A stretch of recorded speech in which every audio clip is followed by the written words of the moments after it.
You're on the podcast with Dino and Ashley. Do you think that when people hear our intro that they hate it? Absolutely. Or are they kind of starting to sing it with us? You know, it's like the jingle from Seinfeld where he's like, what did he say? Believe it or not, George isn't at home. Please leave a message at the beep. I must be gone or pick up the phone. Where could I be? Believe it or not, I'm not home. Kept going the whole thing. I thought, do I know this whole thing? I do. Yeah, you did good. And he's like, it's like my last name, Costanza.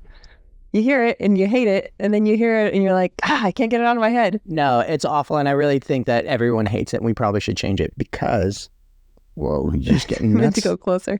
Because I was listening to a podcast this morning, and then it finished and ours came on, and the intro started, and I'm like, wow, I really dislike that. But you also had it on like triple speed. I did. Which it sounds even more annoying. 1.5 speed of, so then we get a chipmunk version of it. We can just say, welcome to Designed to Last, a podcast by Dino and Ashley. It's lame.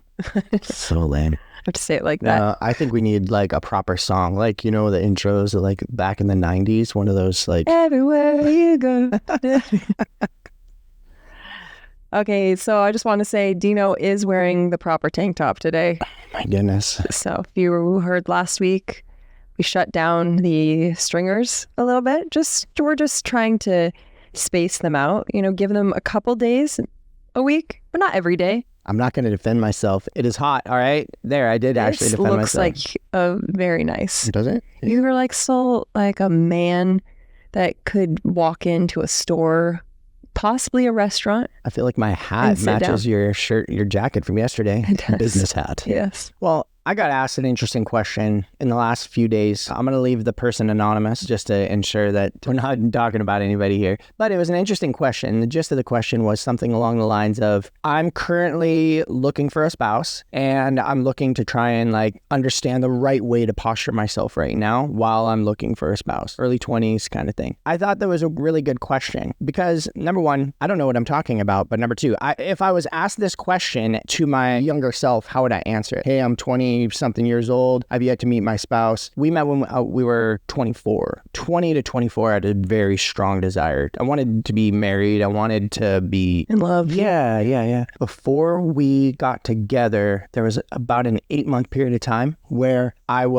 had nothing going on. I had broken up with another girl, and I had decided I just wanted nothing to do with girls at all, but my heart still just had a desire to be married kind of thing. So what I told this guy when I was talking with him is, when I was in those early phases of my life, in that specific phase where I was really searching, and this is going to sound a little cliche, but by releasing and letting go of it and stopping the focus on a girl, I started to focus mostly on the ways that I really wanted to improve myself and make sure that I was in a good mental headspace, not necessarily for a girl, but that did end up having overflow ramifications of things. But my posture was one where I just wanted to get happy by myself. Mm-hmm. And I also wanted to appreciate the time that I had where I was by myself. That's a hard pill to swallow, but that was my recommendation to the guy. We talked for much longer than that, and I can give a whole bunch of details, maybe even doing another podcast, because I'd like to hear your perspective too on like... I think that'd be good to do a whole podcast on that, but I think that that's great, like focusing on yourself and just your one-on-one relationship with the Lord. Yeah. That was what I told him. I said, number one, I would focus on physical disciplines because that ends up having an overflow into all the other things. Yeah. So try and find an area as an outlet to be physically disciplined in and be hyper consistent in that so that you can start building like a regimen. When I wake up, I prioritize these certain things because that'll overflow into your marriage. Most people think, oh, when I get married, I'll do this. No, you should do the things that you want to be doing in marriage before you're married. Yeah. And that means that if you want to be a disciplined husband, you should be a disciplined person before you're going and getting married. Same goes for things like wanting to be involved with ministry. I said, it's very healthy for you to want or to go out and be involved in something else where you're giving without getting anything in return, because that's, again, practice for when you're going to go get married. And the biggest one I said was, you should be seeking after the face of God before you seek after anything else. And this is the same thing that you and I have been previously talking about too. You seek his face before you seek his hand. Thank you, Carrie Job. The goal there is, I want to know who you are, and I want to know your character, God. I just want to know who you are so that I can embody more of who you are. Yeah. And then that has this tendency to, again, to just overflow. And at the end of the conversation, I said, think about how attractive of a human you're going to end up being and how much more attracted women will be to you if you are a physically disciplined person and you're an emotionally and spiritually disciplined person, and how you're serving other people and taking care of them. Again, that's an attractive quality. So the things that you should have your focus on is, how do I self-improve? And that ends up having this amazing overflow into, I'm basically ready for my spouse. Yeah, I think that's great. And I definitely think we could do a whole podcast on that. Yeah. All right, well, let's get into the second part to the finances. So we ended off in the trailer. We had just sold the house. We bought the land. We were in the trailer thinking we're going to build our dream home on this land. Dino had basically worked 10 years at a company. He was supposed to be getting this big chunk of money. Yeah, there was a carrot. Stay here. We're going to sell the company. If you stay here, then you'll get this big buyout at the end of this thing. Yes. Because previously, before we had gone and gotten the land, we had thought about you getting a job at Netflix too and leaving, but we did not do it because we agreed that Dino had made a commitment, and let your yes be yes and your no be no. Stay there and stay for this commitment. And we talk about this in the book too, that specific aspect of it, because I think there's a good lesson that we learned from that whole scenario. Yeah, well, just integrity and what we felt like God was telling us to do. It was just, for us, it was just obedience. We were on the land. You were waiting for this big payout that was supposed to help us with the house. Then this is when kind of reality of like adulthood set in for reals for us. I think the first 8 years of our marriage, we had like little hiccups and things here. We had obviously gone through a miscarriage, we'd gone through loss, but this was like the biggest financial thing that we had we're like, ugh. So we're thinking we're going to live in the trailer for, 3 to 6 months while we build a house.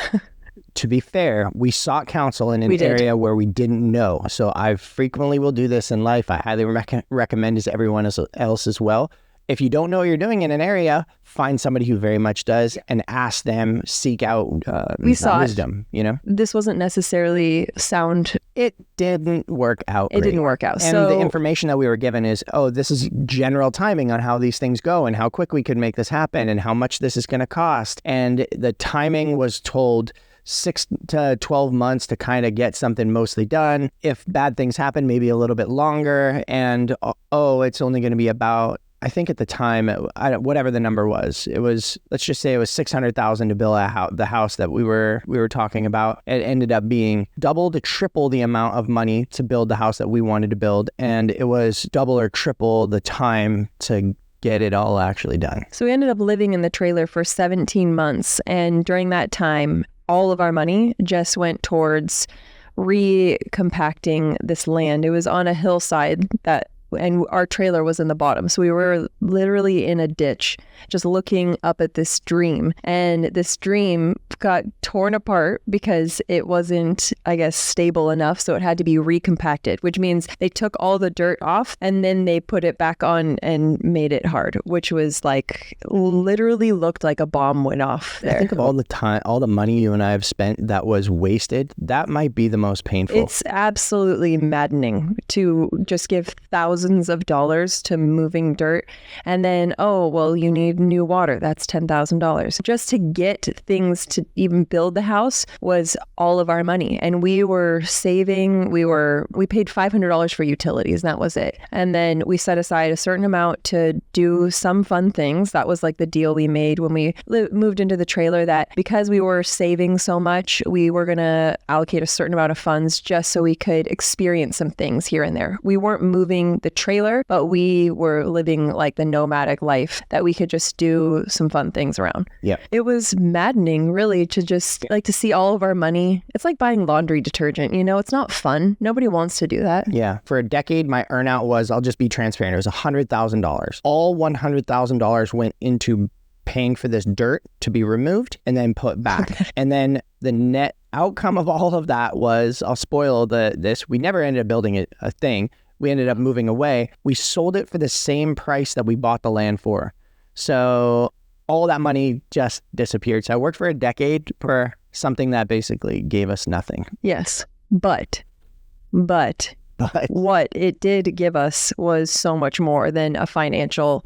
And this is the whole reason why we wanted to do a finance talk, because I think that, well, I don't think, I know that it's so easy to look at somebody quickly online and be like, oh, well, you must have it all. And, you know, it must be so easy. And we don't share a lot of the downs, especially right now. And we've talked about this a bit, and that we have usually shared the downs a lot, but the last year or so, we've definitely protected ourselves and wanted to just be wise and temperate with what we say. Also feel like it is really valuable and important to share some of those downs so that it is relatable and to know what actually matters. So with the whole land thing. Well, actually, here, hold on before you move into this. Would you have traded that $100,000 for that 18-month experience again? 100%. So you are happy that you lost all that money, and you're happy that you lost aren't it? You?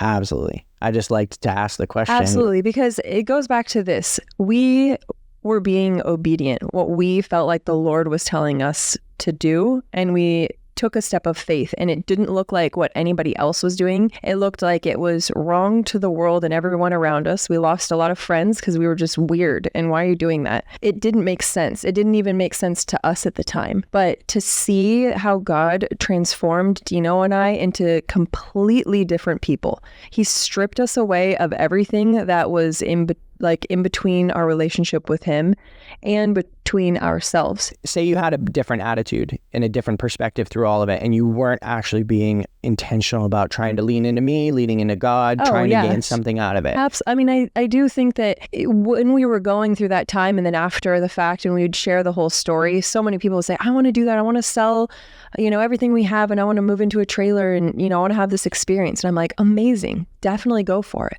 But pray and ask God to align your heart with his will. Is it something that he wants for you? And if you're going to do it, you have to die to yourself. And this is this is where the word, I feel like, intentional really got just used all the time online, but that's what it is. You have to be intentional.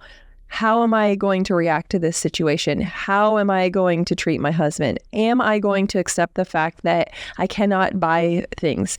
Is Dino going to accept the fact that he can't play video games because we have no space for it? Or am I going to release the fact that I worked for a decade for all this money just to watch it go away? Or am I going to sit and get hung up on this and be mad at you that you convinced me to go move into this, and it then create a barrier between you and I, right? There's so many things. Are we going to allow ourselves to have the argument inside of the trailer because there was nowhere to hide? Or would one of us stomp off and drive off to somebody's house and, not have the argument? There's everyday decisions that we have the opportunity and the gift to be able to make.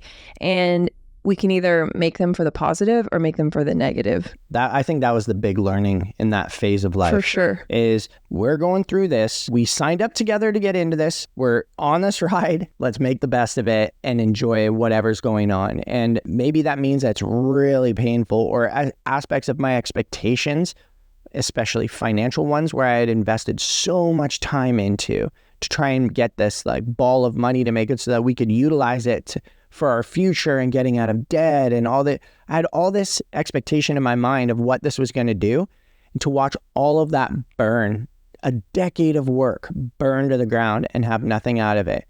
I can't even take credit for it, because I actually don't know now how I was possible to have the correct posture. I remember we had dark days. I remember sitting specifically, there's a couple times we would sit at the top of the hill and just sit there and be like, what are we doing? I don't even understand what's happening here. What do we do with our lives, sort of thing? Because we didn't know the outcome at that point. So we're just sitting in it. And so we had to constantly come back together, be that support. Sometime I would be more of a support to Dino. Sometime he would be more of a support to me. And we would just be reminding each other what we were doing, and that we just want to be obedient to the Lord. Where's our heart at? Where's our heart postured in this? Yeah. So what was funny is that I was chasing finances for that whole duration instead of basically chasing after God and what I should be focused on. And then God put us into a scenario where he took all of our finances away and forced us then to look at each other and forced us then to be postured towards him. Praise God for that whole scenario. Yeah. And thank you for his grace for even giving me the mindset and the attitude and the posture of being okay with that and it not being something that's separated from you and I. I can't take credit for any of that. It was purely just the grace of God that he postured us in that way. And to have that experience is so life-changing and so cool that that's what makes me and you so open to anything now. A move, a job change, a shift in something. It just opens up your mind to the possibility of all of these things because God can do anything. And it's so cool when we allow him to use us in that way. We get to experience life at its fullest. And it's difficult and so growing and stretching, but it's also so beautiful. And what it's done with our marriage and everything, I would never trade it.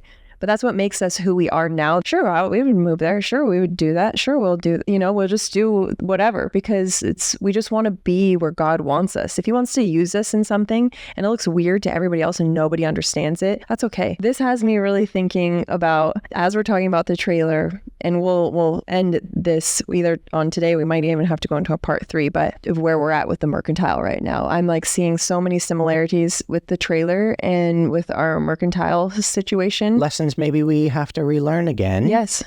Yeah, because it's so easy to say like, and look at like how awesome it was at the end. And I'm so glad we did it when you're outside of it and you can see all that.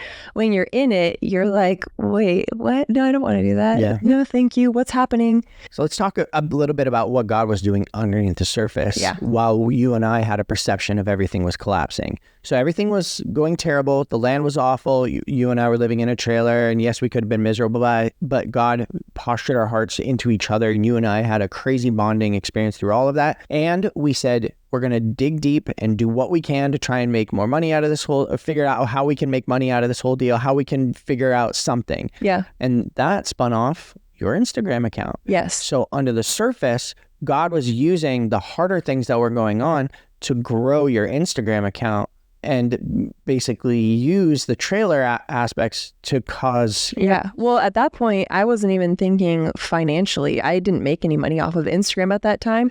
I mean, like the best perks was, I got like a Jord Wood watch. That was like $100. I was like, oh, I made it. This is so cool. Yeah. Or I get like a free t-shirt or something. There was a couple of things we got for the trailer. They hooked us up with like a fridge or something like that. Oh, yeah. There was I was like, this is incredible. Now we can have sponsored content for the work we're doing and it'll help. Like it was so crazy. Yeah, for me it was just so, it wasn't about, I mean, I didn't get paid at that point or anything like that. Yeah, I didn't. But what we were thinking was something that was awful for us. Totally. God used for good. Absolutely. Well, what ended up happening too is when I first started my account, it was 6 months of me not showing my face at all and just showing my deal finds. Oh, I got this table and I refinished it, sort of thing.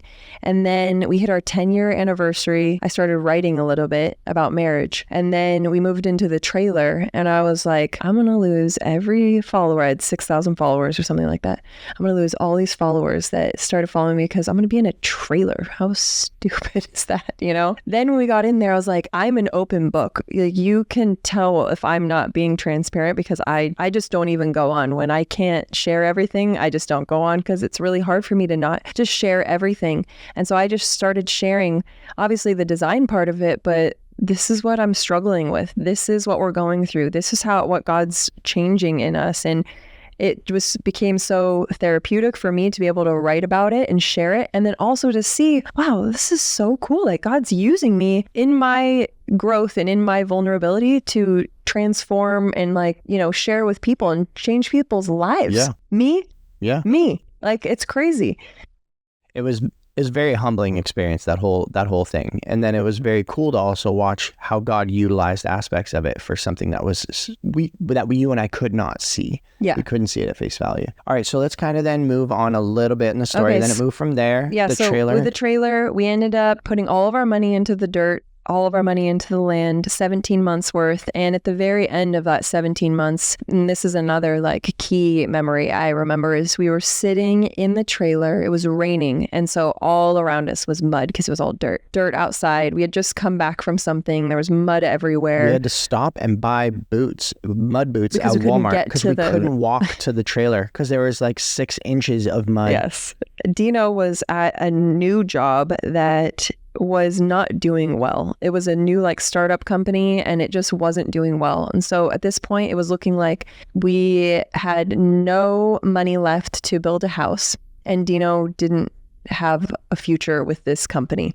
It wasn't looking great. And I just remember sitting there in the trailer and we were crying and we were talking, but then we just prayed and we were like, if this is the bottom, if this is it, we have nothing to our name and we have no job, it's not that bad. God's just been so good still. I don't know. We just felt his presence and just felt his goodness. Like he had blessed us so much in how we had grown that it really didn't matter. Just sitting in the mud with nothing ahead of us. But we had nothing, but we also had, there was no problems. No, yeah, exactly. I mean, there's no chaos of payroll and employees and all the chaos that's associated with our current life and all that. The simplicity of that was so it was amazing. Like, that's it. We can figure it out. I can do hair on the side. Like we can raise the kids this way. We can homeschool. We can make it work. Yeah.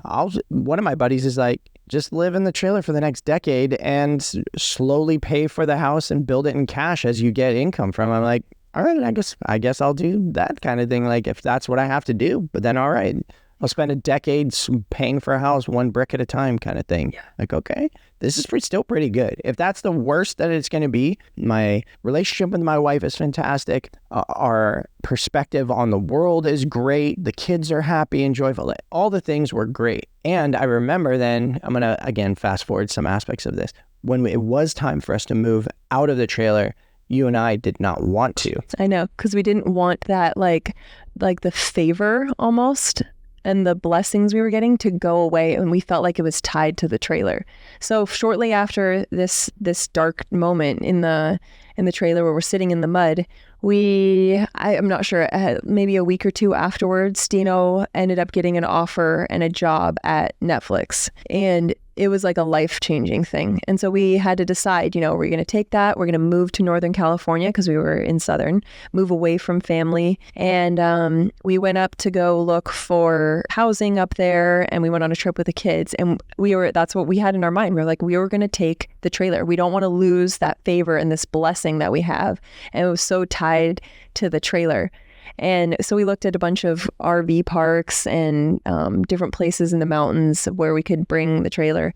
But while we were on that trip, we were just praying, and we just felt like God was like, we're done. You're all done with this. Yeah, you and I both felt really clearly. Yeah, and that's one of the biggest things is we don't usually make decisions unless we're both aligned. That's just really important, I think, to make sure that you're on the same page. And there are going to be sometimes that I don't understand things, and I will allow just Dino to lead. I trust him and he can make the decisions. But even with that, you typically don't move forward on things either. No, I have no desire to go roll solo.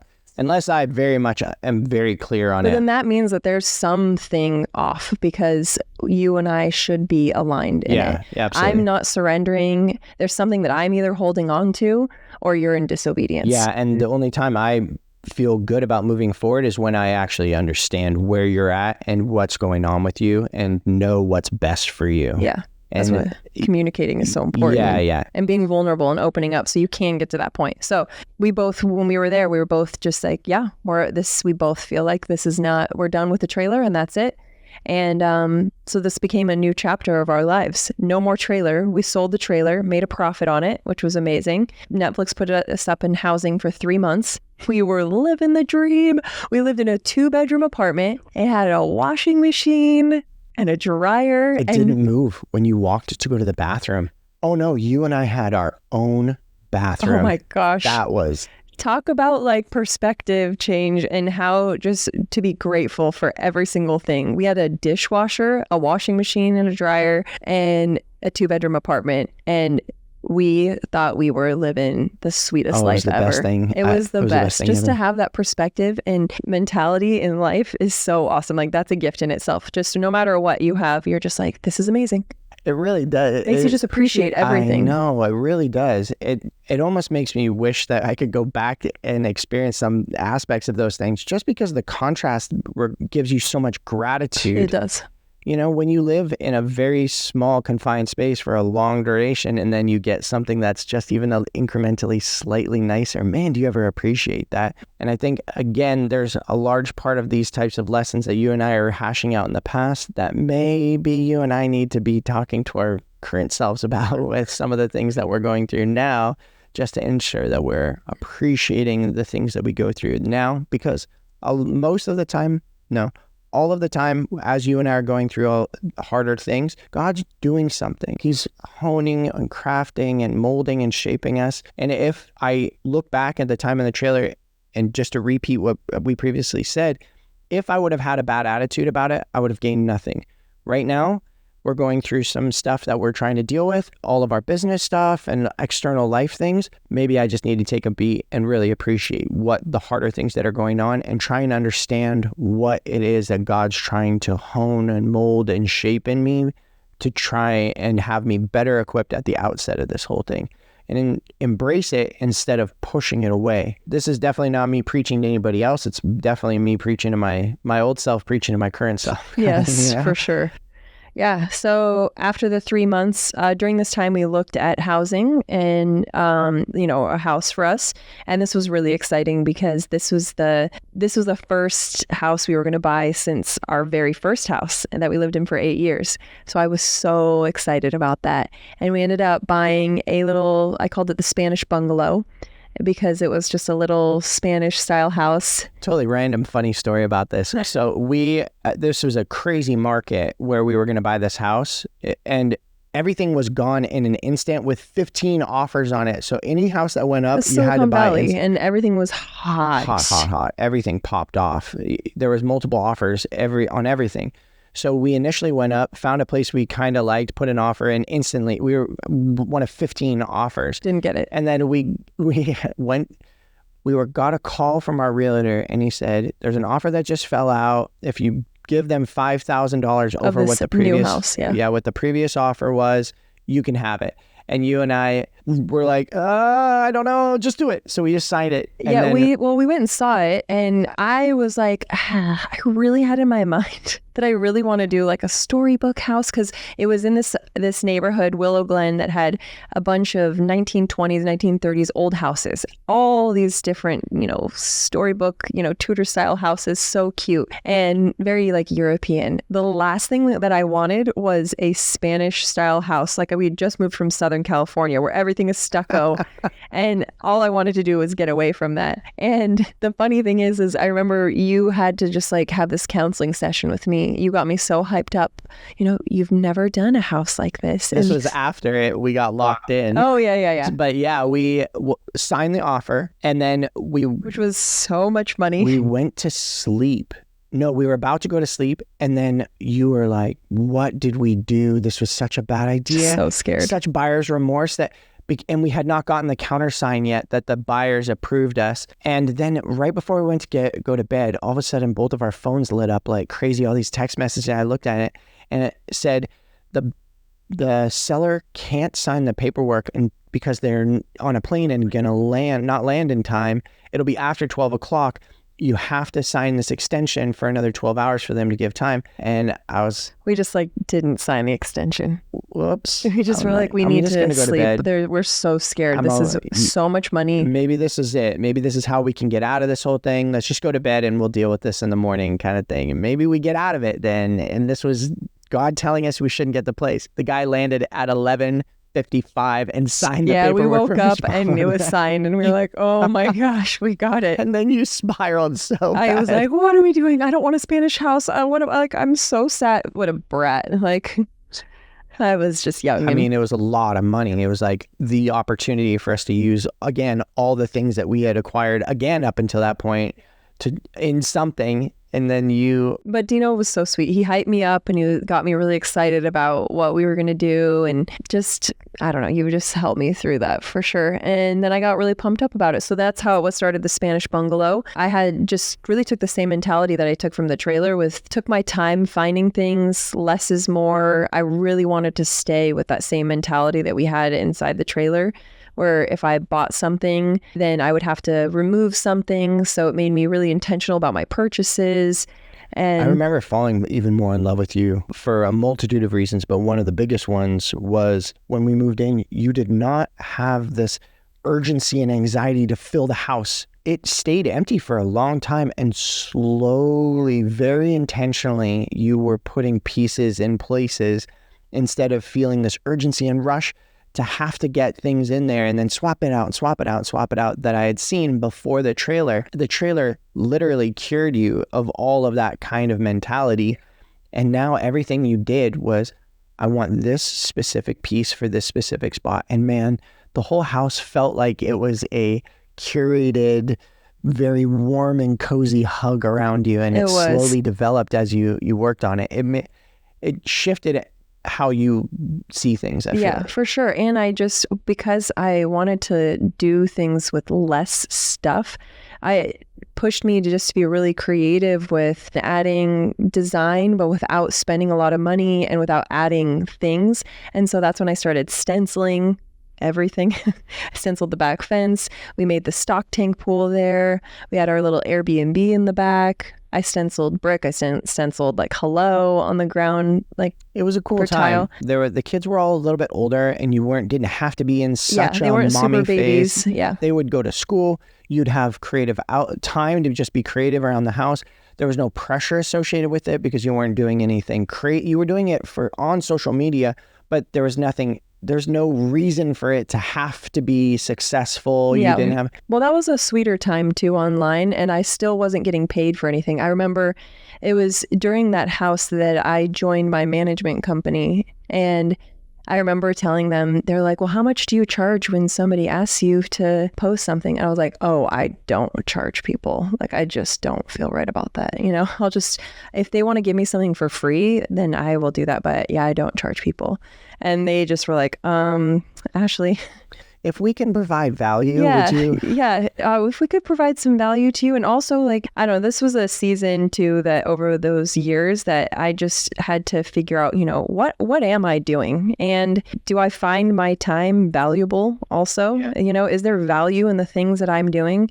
And is there value in myself and the things that God's equipped me with? I also want to be wise with what he's given me, and my time is one of those things. So yeah, that was a good learning process for me too, just to see that, oh, okay, I don't have to feel bad to charge people, to do certain things. Obviously, if it aligns with me, I've really held strong to always sharing things that made sense to us, that would I share this and buy this on my own, then yes. And then if not, then I wouldn't do it. Yeah.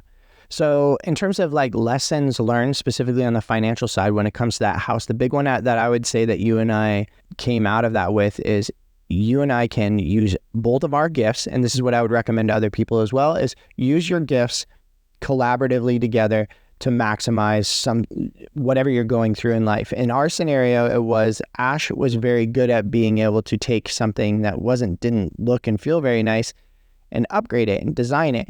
I was good at being able to try and find good market areas in the finance sector or the real estate sector. So I could go and help try and find real estate that had potential upswings to it. And she could go and take it and redesign aspects of it. And that leads us into this next phase where you and I basically bought and flipped. I think we could just finish off with just how the Spanish Bungalow ended, because it's a really great ending. And then we'll hit the last like 3 parts on. We're going to do part 3. For sure. Let's do it. So what ended up happening at the end of the Spanish Bungalow, which randomly was another like 17 months, we were in the process of praying about having another baby. So the Spanish Bungalow was 1,100 square feet. Yeah. 3 bedroom, 1 bath. 3 bedroom, 1 bath. We turned one of the closets into a second bath, so 2 bathrooms there. But very we called it like the Hobbit house. It was just an old, low ceiling, it was cozy, but the boys literally shared walls. Everyone shared a wall with our bedroom, and our bathroom wasn't attached to our bedroom to, do your thing and then go to the bathroom. It was like, are the children out there? Yeah. So, awesome house, but it did make us consider, we were thinking about having another baby. We were praying about it. We thought, how could we bring a fourth one in? Now, obviously we could have done anything and could have totally had another baby there. Could have done it in the trailer, honestly. Yes. But we thought, we're just going to look around. The market is still really good here. Let's see like if there's something else that is out there. And our realtor who we worked out at the gym with, he found us a property that was like 3 miles into the mountains. And it was a total dump. But it was exactly what I wanted when we first moved there. And it was tucked away up in the mountains, private. Had a vineyard in the background, in the backyard. The pool was brown. Like it was literally abandoned and a dump for years. There was mice in there. But anyways, we saw this house and I just knew I could do all the things to this house. And I had a vision for it. Dino was all about it too, like immediately. And so we were like, let's make a move. Let's try to do this. So we placed an offer, put our house up for sale.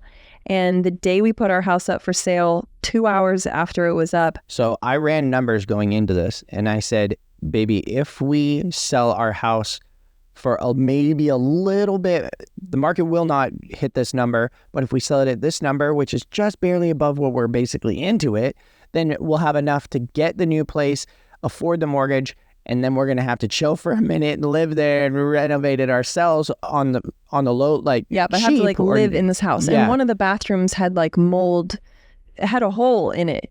Because it was they left molded. The water on or something like that in the bathroom, and it made the whole floor gone. There was no floor in one of the bathrooms. We were like, yeah, well, let's do it. Well, we can rough it. We can make it work. We've lived in a trailer. We'll just make a tent outside. Yeah, and who cares? Whatever. Figure it out. It'll be great. But this house is like a really cool opportunity. And if we could get it for this price, although it was more than we thought we could sell our house for, we just still thought this is an opportunity that like a once in a lifetime sort of thing. And then I also put a number in the sand where I said, if the buy price on this property is anything above this, I just don't feel good about making this decision. We still hadn't even sold the land the land in down south where we had lived on the trailer. It still was up for sale. We could not get anybody to buy this, and we had done price drop and price drop and price drop. This new property comes up, and we have 2 mortgages already, and now we're looking to sell this and move. It was just chaos financially, trying to figure out how I was gonna try and make all this work. We were only working based off of your income at that time. Maybe I had started doing a few small paid things, so I was starting to get a little bit of an income, but it was really just based off of your income. So we put our house up on the market. We put an offer in the new place. Realtor Nick says to me, "Hey, the new place, I feel like I kind of have an inside thing. I got a little bit of a hat tip you're going to have to come in at this number. And if you can come in around this number, I feel like we can probably get you the new place." And it was another 100,000 more than I really wanted to be into this place. So I told Nick, okay, do it, but we have to figure a way out to make the money up on our side. He says, I don't think you're going to be able to do that. Right now, when we put your place on the market, it's going to be pretty much where I said it was going to be at. I get a phone call when I'm at work, and you have to come home right now. Nick just called and he wants to meet us at the house. Yeah, so our house went up on the market. It had been up for 2 hours, and he had us price it basically for what we bought it for. And he was like, let's just do it a little bit low. Maybe we'll get some offers in. And we just listened, and we were like, all right, let's just do it, And so he called us 2 hours in, and he's like, you both need to come home right now. So we come home, we sit at the table with him, and he's like, do you trust me? This is so great. Oh, it's so great. What a fun game. Yes, sure. And I said, yeah, I trust you. Yeah. I trust you, Nikki. What's up? He goes, I want you to sign this offer before you even see it. I'm like, give me the pen. So he puts it in front of me, and I sign it, and you sign it. I'm like, what is it, Nikki? Come on, what do you got here? So he slides the piece of paper over to us after we've signed it, and we look at it, and we just start screaming. It was an offer $400,000 over our asking price. Nuts. It was nuts. Like, I lost my mind. I was like, what just happened? All of the hardships that we had dealt with up until this point, all the money we lost in the trailer, all the money that I thought I lost on even that real estate deal, all of it just instantly disappeared. Yes, and it made it so that we could get this new property and have money to be able to fix it up. And it just was this the crazy. I remember just screaming and what is happening? What is going on? Oh, I cannot believe this. I cannot believe this just happened. But somebody, it was, I think, an Apple exec's family or something like that needed to move into the area. And the house was perfect. You had redone the back part of the house so that there was like a stock tank pool there, beautiful landscaping, stenciled walls, pergola, a back guest house that was dialed. It was so cute back there. The sad thing is they demoed that house. No, they didn't demo it. It's like been 2 other owners now, and it's gone now. They put a big house there. It's really sad. But this is why I don't drive by old houses, okay? I'm just like, once we're done, I'm done. Get it out of here. I don't care what they do. I got to shut it off. But yeah, I think that we could probably stop there. Yes. So it was such a roller coaster, but so cool to see how that happened. And then that just started really a whole new season and a whole new chapter of our lives. And with finances, because now we had more. Now we need to be wise. With more. Yeah.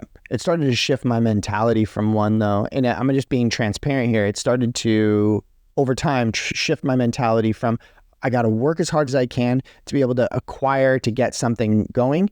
And I started to shift into almost a fear mindset of now I have all this stuff. Now I have to protect it. So total spoiler on that one in terms of some of the mindset that started to carry forward. For me, that's sin, if I'm being honest. It was my sin of now I need to protect instead of trust in God. It was, this is my stuff now and I need to protect it and be responsible.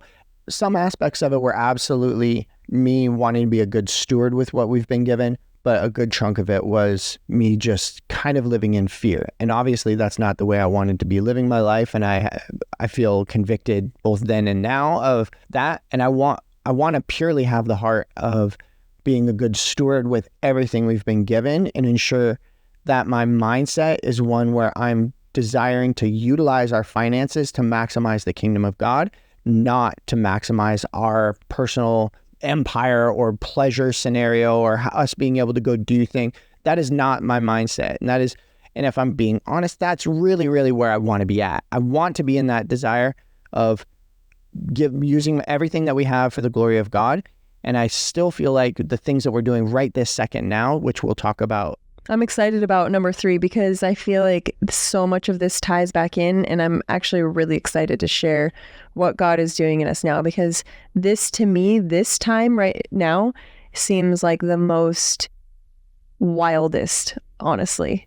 It always feels wild when you're in the thick of it, but yeah. Yeah, I think it does feel the wildest and most challenging because back then we didn't know anything, and now we know, we've learned so much. God's equipped us with so much that so much more is on the line. There's so much more that we're aware of. We weren't aware of things back then. So to me, to be this challenging, it's because that God's doing something really, really cool in us, but we're aware of everything now. Yeah, that definitely makes it more challenging. So we'll finish this up. We'll do part 3. I think we'll finish it in 3. Yeah. Next week. But this was super fun. Hopefully you guys are enjoying this finance talk, and hopefully you find it relatable and that through just our story, it somehow connects to you. I know that it's not like a guide on things, but hopefully it's a guide of what not to do. And then just to know that other people are going through at least parts of what you're going through, or they've gone through it. You know, I think that we can just feel so isolated in the things. And like I said before, it's really easy to watch people online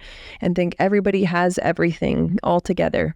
So I think it's valuable to sometimes know the backstory and to see what people have gone through, just to know that we are in this together. Yeah. Yeah, I hope that we inspire somebody to live crazy, to try and risk things, to do nutty things with your spouse, utilize those crazy scenarios to be able to be tried and tested and stretched and grow together with your spouse, but don't make finances the thing. Yeah. And a big thing of it is just to not live in fear, moving across the country or moving somewhere changing a house down the street or going to different schools for your kids or just taking a different job, whatever it is, not to live in fear, just to be seeking after the Lord, seeking after who he is, finding comfort in those things, but then also just knowing that we don't have to be fearful of these decisions. When we're being obedient to him, it's exciting. It's exciting to be inside of his will. And that's what we want. Okay. We'll see you guys next week. Bye.